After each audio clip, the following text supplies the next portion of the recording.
আসসালামু আলাইকুম। ভয়ের আড়ালে ভালোবাসা গল্পের ১৬ নম্বর পর্ব। মেঘ চলে যাওয়ার পর অনু রাগে ফুঁসতে ফুঁসতে কেবিনের দরজা বন্ধ করে অহিদের দিকে ঘুরে দাঁড়ালো। অহিদের ঠোঁটের কোণে মৃদু হাসি দেখে অনুর রাগের মাত্রা আরো বেড়ে গেল। কোমরে দুহাত বেঁধে গাল ফুলিয়ে বলে উঠল, আপনার হাসি পাচ্ছে? এত বড় নাটক হয়ে গেল আর আপনার আনন্দ হচ্ছে? অনুর রাগ দেখে অহিদ খিলখিল করে হেসে উঠল। মুখে হাত রেখে হাসি থামানোর চেষ্টা করে কাঁধ ঝাঁকিয়ে বলল, তোমার এই ঝগড়ুটে রূপ দেখে ডরাইছি বউ। এখন আমার কি হবে আল্লাহ? পাড়ার কাকিদের মতো কোমর বেঁধে স্বামীর সাথে সবসময় ঝগড়া করবে? ছি বউ, তুমি এত ঝগড়ুটে? কি আমি ঝগড়ুটে? আপনার আমাকে ঝগড়ুটে মনে হয়? আমি ভালো বউ না? অহিত কপাল কুঁচকে গম্ভীর স্বরে বলল, বেবি এখানে এসে তো আমার খুব ব্যথা হচ্ছে। অনুরাগে ফুঁসতে থাকা অবস্থায় অহিদের কথাই থমকে গেল। বিচলিত হয়ে অহিদের কাছে এগিয়ে গেল, কপালে হাত রেখে চিন্তিত হয়ে বলল, আপনার আবারও কি ব্যথা হচ্ছে? সত্যি করে বলবেন, নাটক করবেন না কিন্তু। অহিত মুখ শক্ত করে বলল, তুমি কি সত্যিই মনে করো আমি সব সময় নাটক করি? এবার সত্যিই খুব ব্যথা লাগছে। অনু অহিদের শরীরে হাত দিয়ে বলল, কোথায় ব্যথা হচ্ছে দেখান তো। অহিত তার হাত ধরে বলল, এখানে। অনু অবাক হয়ে বলল, কোথায়? অহিত তার বুকে হাত রেখে মৃদু হাসি দিয়ে বলল, এখানে। তোমার রাগ দেখলে আমার এখানে ব্যথা হয়। অনু মুহূর্তেই লজ্জায় লাল হয়ে গেল, তার চোখ বড় হয়ে গেল, আর মুখে কোনো কথা ফুটলো না। আপনি আপনি সবসময় এমন করেন কেন? আমি সিরিয়াস কথা বলি আর আপনি মজা করেন। অহিদ এবার সত্যি গম্ভীর হয়ে বলল, আমি মজা করি কারণ তোমার রাগটা দেখতেই মজা লাগে।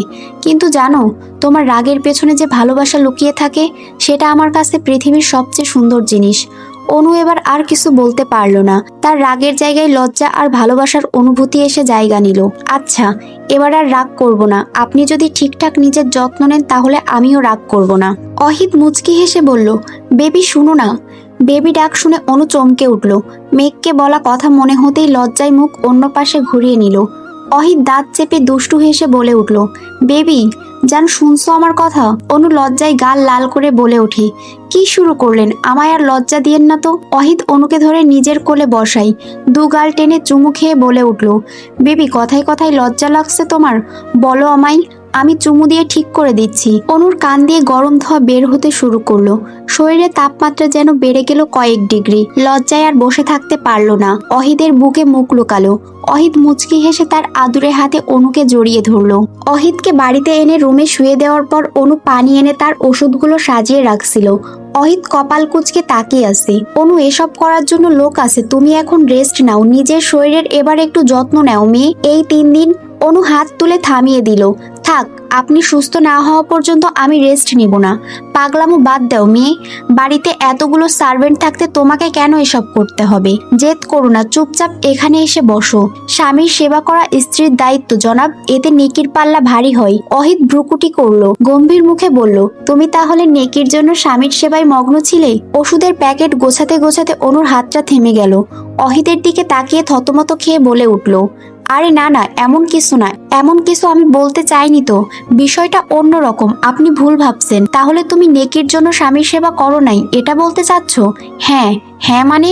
অনু বিচলিত হয়ে বলল, হ্যাঁ মানে এটা তো শুধু কথার কথা।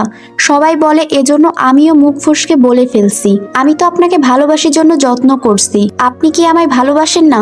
অহিদের ভেতরটা কেমন যেন কঠোর হয়ে যায়। তার ঠোঁটের কোণে হাসিটা মুহূর্তে বিলীন হয়ে যায়। চোখে ক্রোধের আগুন জ্বলে ওঠে। শরীর ঘামতে শুরু করলো। কপাল বেয়ে গড়িয়ে পড়লো কয়েক ফোঁটা ঘামের বিন্দুকণা। অনু অবাক হয়ে তার ঘর্মাক্ত মুখের দিকে এগিয়ে এলো। নিজ ওনার আঁচল দিয়ে তার কপালে জমে থাকা ঘাম মুছে দিতে দিতে বলল, কি হলো, ঘামছেন কেন? বলুন, আমায় ভালোবাসেন? অহিদ অনুর মুখের দিকে তাকালো, কিন্তু কোনো কথা বলতে পারছে না। বলছেন না কেন, আমায় ভালোবাসেন কিনা? অহিদ তীক্ষ্ণ চোখে তাকিয়ে কণ্ঠে কঠোরতা এনে বলল, আমি তোমাকে স্ত্রীর মর্যাদা দিয়েছি অনু। স্ত্রীর প্রতি স্বামীর যা যা দায়িত্ব কর্তব্য থাকে সব আমি পালন করব। তোমার অসম্মান হবে এমন কোনো কাজ আমি ভুলেও করব না। শুধুমাত্র তোমার জন্য নিজেকে পরিবর্তন করেছি। আমার সমস্ত রাগ, জেদ, খারাপ অভ্যাস সবকিছু তোমার জন্য ত্যাগ করেছি। আমি বেঁচে থাকতে তোমার শরীরে কেউ ফুলের টোকাও দিতে পারবে না। তুমি শুধু এই অহিত চৌধুরীর অর্ধাঙ্গিনী হয়েই থাকবে সারা জীবন। অনু গাল ফুলিয়ে মুখ গোমরা করে বলে ওঠে, আমি এসব শুনতে চাই না। আমি যা শুনতে চাই তার উত্তর দেন। এত কথা ঘুরিয়ে লাভ নেই, আমার খালি মস্তিষ্কে এসব ঢুকে না। তাই যেটা মনে আছে ওইটা ফটাফট বলে ফেলুন। অহিদের মুখে অসহায়ত্ব ফুটে ওঠে। কিছুক্ষণ চুপ করে রইল, গভীর ভাবনায় ডুবে গেল। ভাবনা থেকে বেরিয়ে এসে দীর্ঘ নিঃশ্বাস ছেড়ে বলে উঠল, আমি জানি না বউ, তোমার জন্য আমার মনে ঠিক কি আছে তা আমি জানি না, শুধু এইটুকু জানি তোমাকে আমার চাই, খুব করে চাই। তোমাকে ছাড়া আমার এক মুহূর্তও চলবে না। মুহূর্তে অনুর চোখ অশ্রু জলে টইটুম্বুর হয়ে, হৃদয় যেন ভেঙে চুরমার হয়ে গেল। বুকের ভিতর চিনচিন ব্যথা অনুভব হলো। চলচল চোখে অহিদের দিকে তাকিয়ে একটা দীর্ঘ নিঃশ্বাস ছাড়লো। দম নিয়ে বলে উঠল, আপনি তাহলে আমায় ভালোবাসেন না, এখনো মেঘ আপুকেই ভালোবাসেন? আপনার হৃদয় মন সমস্ত সত্তা জুড়ে শুধু মেঘ আপু। আমার উপর তো শুধু আপনি দয়া দেখাচ্ছেন। অন্যায় করেছেন আমার সাথে, সেই পাপের প্রায়শ্চিত্ত করছেন। করুণা হয় আমার উপর। লাগবে না আপনার দয়া, লাগবে না আপনার স্বামীর দায়িত্ব পালন করা। আপনি আমায় ডিভোর্স দিন। মুহূর্তেই অহিদের শরীর রাগে তীর করে জ্বলে উঠল। সমস্ত শিরা ধমনীর রগ ফুলে ফেপে উঠেছে। ক্রোধে অনুকে এক টান মেরে নিজের কোলে বসিয়ে নেয়। অনু চমকে উঠল, কিন্তু ফুফিয়ে কেঁদেই যাচ্ছে। অহিদ রাগে জল শক্ত করে বলে উঠল, আর একবার ডিভোর্স শব্দটা জিভ দিয়ে আওড়ালে ওই জিভ আমি টেনে ছিঁড়ে ফেলবো। তোমাকে সহ্য করছি জন্য লিমিট ক্রস করে কিছু বলার চেষ্টা ভুলেও করো না। অনু অহিদের কথায় পাত্তা না দিয়েই কান্নার মাঝে বলে উঠল, আমায় ছেড়ে দিন, আমি বাড়ি চলে যাব, থাকবো না আপনার সাথে, সংসার করব না আপনার। আপনি থাকুন আপনার এক্স জানকে নিয়ে। অহিদের রাগের মাত্রা আরো বেড়ে গেল। অনুর কোমর শক্ত করে চেপে ধরলো। কান্নার মাঝে কেঁপে উঠল অনু। অহিদের বুকে দুহাত দিয়ে ভর করলো। অহিদ অনুর কপালের চুল সরিয়ে দিয়ে সেখানে ঠোঁট ছোঁয়ালো। মুহূর্তেই অনুর কান্নার গতি কমে এলো। চোখ তুলে অহিদের দিকে তাকালো। অহিদ অনুর চোখের পানি মুছে দিতে দিতে বলল, এই সামান্য কথায় কেউ অভিমান করে নাকি বউ? তোমার মুখে অভিমান মানাই, কান্না নয়। তোমার কান্না দেখলে আমার এখানে ব্যথা হয়। বুক দেখিয়ে কথাটা বলল অহিদ। অনু ফিকে ফিকে কান্না থামানোর চেষ্টা করলো। রাগে মুখ ভেঙচি কেটে বলে উঠল, ঢং, নিজে কাঁদিয়ে এখন নিজেই নাটক করছে। আফসোস, আপনার নাটক দেখার জন্য এখানে কোনো দর্শক নেই। আমার মুড নেই আপনার নাটক দেখার, যত সব আদিক্ষেতা। অহিদ মুচকি হেসে কিছু বলতেই যাবে, ঠিক সেই সময় দরজায় করা ধামধাম শব্দ। অনু একটু চমকে উঠল। অহিদ বিরক্ত হয়ে বলল, এই সময় কোন আপদ এসে জুটলো? এমনিতে বউ আমার রাগ করেছে, রাগ ভাঙাতে পারছি না, তার উপর যত সব আপদ এসে জুটে। দরজা খুলতেই অনুর বুকটা ধক করে উঠল। দরজার সামনে দাঁড়িয়ে আছে আফজাল খান, চোখ অগ্নিদৃষ্টি, চোয়াল শক্ত। মনায়ের সাহেবও তার পেছনে। অনু হকচকিয়ে বলল, আব্বু তুমি এখানে? আফজাল খান ভেতরে না ঢুকে তীক্ষ্ণ গলায় বললেন, অনু চলো, আজ তোকে আমার সাথে যেতেই হবে। অনু ভ্রু কুচকে তাকাই, কোথায় যাব আব্বু? বাড়িতে। তোর বাড়িতে? অহিদ হালকা উঠে বসতে গেল। অনু তার বাড়িতেই আছে শ্বশুর আব্বা। আপনি ঠিক কি বলতে চাইছেন? তুমি চুপ থাকবে, আমি আমার মেয়ের সাথে কথা বলছি, এর মাঝে কথা বলার তুমি কে? বিষয়টা শুধু আপনার মেয়েকে নিয়ে হলে আমি কিছু বলতাম না, বিষয়টা যখন আমার বউকে নিয়ে তখন মাঝখানে তো কথা বলতেই হবে। 10টা না 5টা না, একটা মাত্র বউ আমার, আর আপনি তাকে নিয়ে যেতে এসেছেন? হাউ ফানি শ্বশুর আব্বা। আফজাল খান তীক্ষ্ণ চোখে তাকালো অহিদের দিকে। রুমের ভিতর উত্তপ্ত উত্তেজনা। চোখ রাঙিয়ে বলে উঠল, বেয়াদব ছেলে, বড়দের মুখে মুখে তর্ক করে। এসব অসভ্য ছেলের সাথে খান বাড়ির মেয়ের সংসার কখনো হবে না। অনু শীতল গলায় বলে উঠল, আপু তুমি আমার স্বামীকে একদম বাজে কথা বলবে না, আর আমি কোথাও যাব না। এটা আমার শ্বশুর বাড়ি, আমি এখানেই সুখে আছি। আফজাল খান এবার ভেতরে পা রাখলেন, কণ্ঠস্বর রাগে কাঁপছে। অনু তুই আমার মেয়ে, তোকে আমি এমন জায়গায় রাখতে পারি না। তোর উপর হওয়া নির্যাতনের কথা তুই ভুলে গেলেও আমি ভুলিনি। আজও তার কাছেই থাকতে চাস? সে তোকে বন্দি করে রেখেছিল, এতটাই অন্ধ হয়ে গেছিস তুই? অনুর চোখ লাল হয়ে উঠল। আব্বু তিনি আমার স্বামী, আমি কোথায় থাকবো সেটা আমি ঠিক করব। তুমি ফিরে যাও। না তুই ঠিক করবি না। আফজাল খান গর্জে উঠলেন, আজই এখনই আমার সাথে যাবি। ভুলে যাস না তুই আমায় কথা দিয়েছিলিস। অনু, অহিদকে বাঁচালে আমি যা বলবো তাই করবি। আমি তোর কথা মতো অহিদকে হাসপাতালে নিয়েছি, এবার তুই আমার কথা রাখবি। মুহূর্তেই বিকট শব্দে ঘরটা কেঁপে উঠল। আফজাল খান সহ অনু চমকে উঠল। নিচ থেকে তুহিন চৌধুরী আর অহিদ ছুটে এলো অহিদের রুমে। রুমে ঢুকতেই তুহিন চৌধুরী আটকে উঠল। কাচের টেবিলটা ভেঙে চুরমার হয়ে ফ্লোরে পড়ে আছে। অহিদের হাতে কাচ ঢুকে ঝরঝর করে রক্ত ঝরছে। সেদিকে অহিদের ভ্রুক্ষেপ নেই। তার সমস্ত শরীর ক্রোধে অসম্ভব কাঁপছে। চোখ ক্রোধে জলজল করছে। ক্ষিপ্ত চোখে আফজাল খানের দিকে তাকিয়ে আছে, যেন সব ধ্বংস করে ফেলবে আজ। তুহিন চৌধুরী ছেলের হাতে রক্ত দেখে বিচলিত হয়ে সামনে এগোতে গেলে অহিদ হাত দিয়ে ইশারা করে থামিয়ে দেয়। বিকট কণ্ঠে হুঙ্কার দিয়ে বলে ওঠে, শ্বশুর আব্বা আমাকে নিজের আসল সত্তায় ফিরিয়ে আনেন না। এই যে এতক্ষণ শান্তভাবে কথা বলার সুযোগ দিলাম জন্য আপনি আমায় ভালো মানুষ মনে করছেন। আমি নিজের সত্তায় থাকলে গলা উঁচু করে কথা বলা তো দূরের বিষয়, এখানে ঢোকার সাহসও পেতেন না। দাঁত চিবিয়ে চিবিয়ে অহিদ আবারও বলে উঠল, আমি ভালো মানুষ না শ্বশুর মশাই। 2 মিনিট ভালোভাবে কথা বলছি জন্য আমার মাথায় চড়িয়েন না, নিজের লিমিটে থাকুন, না হলে ভুলে যাব আপনি আমার শ্বশুর মশাই। মেয়ে বাড়ি এসেছেন, চুপচাপ 2 দিন মেয়ের সাথে থেকে বিদায় হন, না হলে সারা জীবন থাকুন মেয়ের সাথে। তবুও ভুলেও নিয়ে যাওয়ার কথা মুখে আনবেন না। আফজাল খান চেঁচিয়ে উঠলেন, অনু তোর বাবাকে এত অপমান করলো আর তুই এখনো এখানে থাকবি? তোর বাপের মান সম্মান নিয়ে একটুও বিবেকে বাঁচছে না? অনু এগিয়ে এসে দাঁত চেপে বলল, আব্বু প্লিজ আমায় জোর করো না, উনি অসুস্থ, ওনাকে ছেড়ে আমি যেতে পারবো না। আফজাল খান শক্ত করে অনুর হাত ধরে টান দেয়। চুপচাপ চল আমার সাথে, না হলে খুব খারাপ হয়ে যাবে। অনু হতভম্ব হয়ে চিৎকার করে ওঠে, আব্বু আমার হাত ছাড়ো। অহিত রাগে হাত মুষ্টিবদ্ধ করে ফেলে। ক্ষিপ্ত হয়ে কাঁপতে কাঁপতে সামনে পা বাড়ায়। পায়ে কাচের টুকরো ঢুকে গেলেও কোনো প্রতিক্রিয়া করে না। গটগট পায়ে সামনে ধাপ এগিয়ে নিতে নিতে চিৎকার করে বলে ওঠে, অনুকে ছেড়ে দিন, আমাকে অভদ্র হতে বাধ্য করেন না। কথাগুলো বলে অহিত তেড়ে আসে আফজাল খানের দিকে।